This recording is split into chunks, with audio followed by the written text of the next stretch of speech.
सभी को प्रणाम। बहुत स्वागत है आपका पावर कॉरिडोर के इस नए एपिसोड में। आज बात करेंगे तमाम उन मुद्दों की जो राजनीतिक गलियारों में सुर्खियों में बनी रही। सबसे पहले बात करेंगे मेटा की, यानी फेसबुक और इंस्टाग्राम की, जिसकी इतनी हिम्मत हो गई कि उन्होंने प्रधानमंत्री का एक पोस्ट ही डिलीट कर दिया। फिर बात करेंगे पार्लियामेंट में चल रहे घमासान की, जहां पप्पू यादव जो कि एक निर्दलीय सांसद है, उन्होंने संत समाज का अपमान किया है। फिर बात करेंगे देश में पनप रहे एक और आंदोलन की आग की, जिसका नाम है रिजर्वेशन हटाओ आंदोलन। अंततः बात करेंगे इंटरनेशनल रिलेशंस के एक टॉपिक की। स्पेन, यूरोप का एक बहुत ही डेवलप्ड कंट्री, अब पूरी तरीके से जिहादीकरण की ओर बढ़ चुका है। बात करते हैं मेटा की। मेटा एक पेरेंट कंपनी है जिसके अंदर आती है फेसबुक और इंस्टाग्राम। अभी हाल ही में फेसबुक ने प्रधानमंत्री श्री नरेंद्र मोदी का एक रील ही डिलीट कर दी। वो रील था, प्रधानमंत्री जी ने स्टूडेंट्स को संबोधित किया था और उन्होंने अश्योर किया था उस रील के माध्यम से कि भारत में एक बड़े एग्जामिनेशन रिफॉर्म की ओर ये सरकार बढ़ रही है। उस रील को ही फेसबुक ने डिलीट कर दिया। पूरे देश में बवाल हो गया कि एक सिलिकॉन वैली में बैठी हुई कंपनी भारत के प्रधानमंत्री का पोस्ट कैसे डिलीट कर सकती। क्या बाहर की ये कंपनी अब निर्धारित करेगी कि प्रधानमंत्री क्या बोलेंगे, कैसे बोलेंगे और अपना पक्ष कैसे रखेंगे? इस बवाल के बाद फेसबुक ने क्लैरिफाई किया कि ये एक टेक्निकल ग्लिच है और उन्होंने प्रधानमंत्री जी से माफी मांगी। लेकिन भारत सरकार अभी सख्त है। भारत सरकार इसे गंभीरता से ले रही है। फेसबुक के ग्लोबल हेड को बुलाया गया है इस मामले पर जस्टिफिकेशन के लिए। फेसबुक पे एक और बात करना आवश्यक ये है कि मेटा का रुख अभी कुछ दिनों से भाजपा के विरोध में नहीं, देश के विरोध में भी दिखाई दे रहा है। कॉकरोच जनता पार्टी के प्रोटेस्ट के दौरान हमने देखा कि किस प्रकार से इंस्टाग्राम भरा हुआ था प्रो सीजेपी के कंटेंट से। कई कंटेंट क्रिएटर्स ने यह आरोप लगाया कि जो भी कंटेंट, अगर हम राइट विंग की कंटेंट कोई होती है, जो अगर प्रो गवर्नमेंट कंटेंट है या फिर कोई नेशनलिस्ट कंटेंट है, उसे सप्रेस किया जा रहा है। कई रील्स को हटा दिया जा रहा है और कारण यह बताया जा रहा है कि Facebook has removed this content due to a legal request. ये कोई क्लैरिफिकेशन नहीं होती। इस क्लैरिफिकेशन के तहत इन्होंने प्रधानमंत्री का भी वीडियो हटा दिया। अब आप ये समझ सकते हैं कि मेटा, जिसने प्रधानमंत्री का कंटेंट नहीं बख्शा, तो फिर छोटे क्रिएटर्स का मेटा के सामने क्या ही हैसियत है। और अगर मेटा और इंस्टाग्राम नहीं होता तो आप ये भी समझ जाइए कि सीजेपी का आंदोलन इतना बड़ा नहीं बनता। इंस्टाग्राम के बदौलत ये खड़ा किया गया आंदोलन है। पूरे टीनेजर्स और जेनजीज का ब्रेन वॉश कर दिया गया। अब मेटा पे एक चर्चा और करना यह भी जरूरी है कि भारत में जो FCRA बिल आने वाला है, उसके बाद से ही ये देखा जा रहा है कि तमाम ऐसे प्रयास हो रहे हैं कि सेंट्रल गवर्नमेंट को डिस्टेबलाइज किया जा सके। मेटा की हिस्ट्री को अगर आप देखेंगे तो कई बार ये इन पर आरोप लगा है कि वो इनकम्बेंट गवर्नमेंट को डिस्टेबलाइज करने का प्रयास करता है। तो कहीं मेटा का ये मूव, कॉकरोच जनता पार्टी का ये बड़ा प्रोपेगेंडा FCRA बिल से तो इसकी तार नहीं जुड़ी हुई है। कई लोगों का आरोप यह भी है कि FCRA बिल के बाद से एक पूरा अमेरिकन लॉबी, जो कि भारत में बहुत बड़े पैमाने पर फंडिंग भेजता है, डोनाल्ड ट्रंप ने भी ऑन कैमरा यह बात स्वीकारा था कि $18 मिलियन से अधिक भारत में इलेक्शन में मोदी गवर्नमेंट के खिलाफ US एड के द्वारा आया था। अब आप समझ सकते हैं, क्रिश्चियन मिशनरीज बड़े पैमाने पर इसका विरोध कर रही हैं। अमेरिका में काफी पॉलिटिशियंस, चाहे डेमोक्रेट्स हो या रिपब्लिकन्स, इस बिल का विरोध किया है। तो हमें यह समझना होगा कि कहीं FCRA बिल का तार मेटा और सीजेपी से तो नहीं जुड़ा। अब चलते हैं पार्लियामेंट में। पार्लियामेंट में मॉनसून सेशन चालू है। Anti paper leak bill pass हो चुका है। लेकिन अब जैसे ही पेपर लीक का मुद्दा खत्म हुआ तो विपक्ष के हाथ में कुछ नहीं था। तो अब इनको उठाना था राम मंदिर का मुद्दा, क्योंकि संसद में तो ये चर्चा करना नहीं चाहते, तो संसद के बाहर ही ये एक्टिंग करते रहते। इसी कड़ी में विपक्ष को एक नया बहरूपिया मिल गया है। उस बहरूपिये का नाम है आदरणीय श्री पप्पू यादव जी। इन्होंने कल एक साधु का भेष धारण करके संसद के सामने जो नमूना प्रदर्शन किया है, इससे अगर कोई भी व्यक्ति जो राजनीति की समझ रखता हो, ये तो क्लियरली बता सकता है कि इससे विपक्ष को फायदा होता तो नहीं दिखाई दे रहा है। और पता नहीं कौन इनका सलाहकार है जो कि उत्तर प्रदेश का चुनाव, जो कि 2027 में होने हैं, उसके बावजूद ऐसे एक्ट ये करते हैं। इन्होंने किया क्या? पप्पू यादव ने राम मंदिर के विरोध में एक साधु का भेष धारण करके सबसे पहले तो अयोध्या के सांसद अवधेश प्रसाद का पैर छुआ।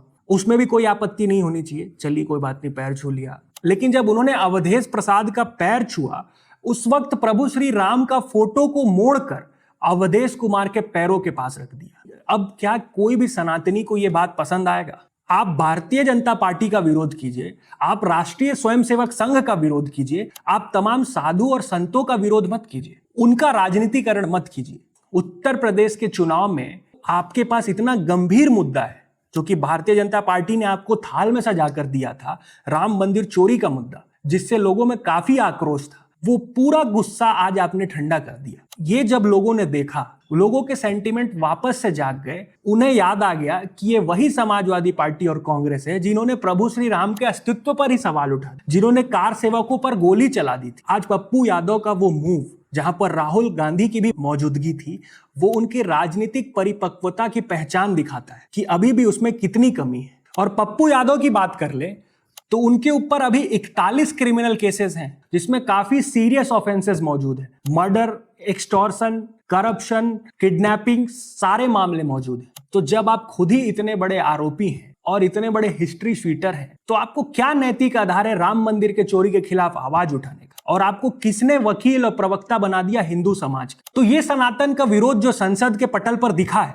आप लिख कर ले लीजिए, समाजवादी पार्टी इसे डिफेंड नहीं कर पाएगी। योगी आदित्यनाथ इस मुद्दे को लेकर बहुत ही प्रखर होंगे, उग्र तरीके से विपक्ष पर हमलावर होंगे, जिसका कोई भी जवाब देने में ये सक्षम नहीं हो पाएंगे। और उत्तर प्रदेश का चुनाव अगर इनके हाथ से निकलता है तो उसमें एक बड़ा कारण इनका कल का ये नमूना भी होने वाला है। अब बात करते हैं उस मुद्दे की जिस मुद्दे को कोई भी राजनीतिक पार्टी छूने से ही डरती है, वो है आरक्षण। आरक्षण का मुद्दा भारत देश में अब वापस से गर्माता हुआ नजर आ रहा है। कॉकरोच जनता पार्टी का जो प्रोटेस्ट अब शांत हुआ, सेम पैटर्न फॉलो करते हुए सोशल मीडिया हैंडल यानी इंस्टाग्राम पर एक पेज बनता है, रिजर्वेशन हटाओ आंदोलन। 3 दिन के अंदर ही अराउंड 6 मिलियन यानी 60 लाख इनके फॉलोअर्स हो जाते। पूरे राष्ट्र भर में यह आवाज उठती है कि अब समय आ गया है आरक्षण हटाने का। अगर आरक्षण हटाने का नहीं तो कम से कम रिफॉर्म करने का। बड़े बड़े इन्फ्लुएंसर्स जैसे अजीत भारती, आनंद रंगनाथन इस मूवमेंट से जुड़े। काफी लोगों ने इसका समर्थन किया, काफी लोगों ने इसका प्रतिरोध भी किया। उनमें शामिल है चंद्रशेखर रावण, उनमें शामिल है रामदास अठावले जो कि केंद्रीय मंत्री भी है। चंद्रशेखर रावण ने तो धमकी दिया, अगर किसी ने आरक्षण के मुद्दे को हाथ लगाया तो इस देश में वो आग लगा दी। और रामदास अठावले ने ये कहा कि आरक्षण तो दलितों का जन्म सिद्ध अधिकार, बल्कि अभी भी आरक्षण कम है, आरक्षण और बढ़ना चाहिए। तो देखिए, ऐसे ही अगर उग्र स्पीचेस अगर सामने से आते हैं, जैसे चंद्रशेखर रावण ने जो ये बयान दिया, उसके बाद से ही लोगों में गुस्सा और बढ़ता है। अगर ये देश में आग लगाएंगे तो क्या सवर्ण समाज शांत बैठे? और अगर सब सड़क पर उतरकर आग ही लगाएंगे तो फिर सॉल्यूशन कहां से निकले? कोई कह रहा है आरक्षण में रिफॉर्म ही नहीं होना चाहिए, कोई कह रहा है आरक्षण को और बढ़ाना चाहिए। लेकिन सुप्रीम कोर्ट क्या कह रहा है? सुप्रीम कोर्ट ये कह रहा है कि अब समय आ गया है कि आरक्षण में एक बड़े रिफॉर्म की जरूरत है। सुप्रीम कोर्ट ने Davinder Singh versus state of Punjab के जजमेंट में 6-1 से ये जजमेंट पास किया कि अब वक्त आ गया है कि शेड्यूल्ड ट्राइब और शेड्यूल्ड कास्ट में इकोनॉमिक क्लासिफिकेशन लाया जाए। जैसे ओबीसी समाज के अंदर क्रीमी और नॉन क्रीमी लेयर है, वैसे ही अब एसटी और एससी के अंदर भी होना चाहिए। तो आरएचए भी इसी की पक्षधर है। आरएचए ने भी अपना मोटिव रिलीज किया, उसमें इन्होंने ये कहा कि सबसे पहले वो चर्चा चाहते हैं, जो कि पॉलिटिकल पार्टी चर्चा करने से ही बचती है। तो सबसे पहला उनका आग्रह यह है कि पॉलिटिकल पार्टी कम से कम इस पे चर्चा करना तो शुरू करे कि क्या रिफॉर्म जरूरी है भी कि नहीं। तो अब देखना होगा कि इस आंदोलन का भविष्य क्या है, क्योंकि भारतीय जनता पार्टी इस आंदोलन से जरूर बचना चाहे। जैसे ही जातियों के बीच में मतभेद बढ़ेगा, भारतीय जनता पार्टी को उतना ही नुकसान होगा। अब चलते हैं आईआर के एक बहुत महत्वपूर्ण विषय पर। स्पेन में एक बहुत बड़ा संकट है। स्पेन में हजारों की तादाद में एक दिन में ही माइग्रेंट्स घुस कर आ गए। 65 से 70 हजार अफ्रीकन माइग्रेंट्स, उसमें मैक्सिमम इस्लामिक माइग्रेंट्स थे, वो सी रूट के रास्ते स्पेन में घुस जाते हैं। स्पेन की स्थिति इतनी बुरी हो चुकी है कि कई रिपोर्ट्स की माने तो स्पेन के कैपिटल में ही कुछ ऐसे एरिया हैं, अगर आप वहां घूमते हैं तो वो पाकिस्तान और अफगानिस्तान जैसा दिखता। स्पेन जो कि एक क्रिश्चियन डोमिनेंट स्टेट था, आज जूझ रहा है सबसे बड़ा संकट है इस्लामिक रेडिकलिज्म से। पूरा यूरोप परेशान है इस्लामिक रेडिकलिज्म से। यूरोप जो कि गले लगाया लिबरलिज्म और ग्लोबलाइजेशन के नाम पर मिडिल ईस्ट और अफ्रीका से तमाम इस्लामिक लोगों को, आज वही लोग जिन्हें गले लगाया गया था वो छुरी भोंक रहे हैं। 2 दिन पहले ही जर्मनी में एक आतंकवादी ने क्रिश्चियन प्रोसेशन पर हमला कर दिया और फायर कर। तो अब यूरोप से ये आवाजें उठने लगी हैं कि समय आ गया कि हम अपने कल्चर को बचाएं, और जो हमने फ्रीडम के नाम पर और लिबरलिज्म के नाम पर किसी को भी हमारे देश में आने दिया, उसे रोका जाए। इससे भारत को भी ये सीखने की जरूरत है कि जितनी जल्दी हो सके हमें अपने भी बॉर्डर को सिक्योर करना। बांग्लादेश और पाकिस्तान के रास्ते आज भी माइग्रेंट्स घुस रहे हैं और यही कारण है कि भारत बहुत बड़े इंटरनल सिक्योरिटी प्रॉब्लम से जूझ रहा है। तो स्पेन और यूरोप से हमको सीख लेने की जरूरत कि जब इतने डेवलप्ड कंट्रीज इस रेडिकलिज्म जैसे बीमारी को नहीं संभाल पा रही है तो भारत कैसे संभाल पाएगा। इसीलिए अभी से हमको सावधान हो जाना चाहिए। और हमारे अगल बगल में तो ऐसे लोग हैं जो कि गिद्धों के जैसा हमारे ऊपर मंडरा रहे हैं। तो बने रहिए हमारे साथ और देखते रहिए पावर कॉरिडोर। वीडियो पसंद आया हो तो लाइक, शेयर एंड सब्सक्राइब जरूर करें। बहुत धन्यवाद।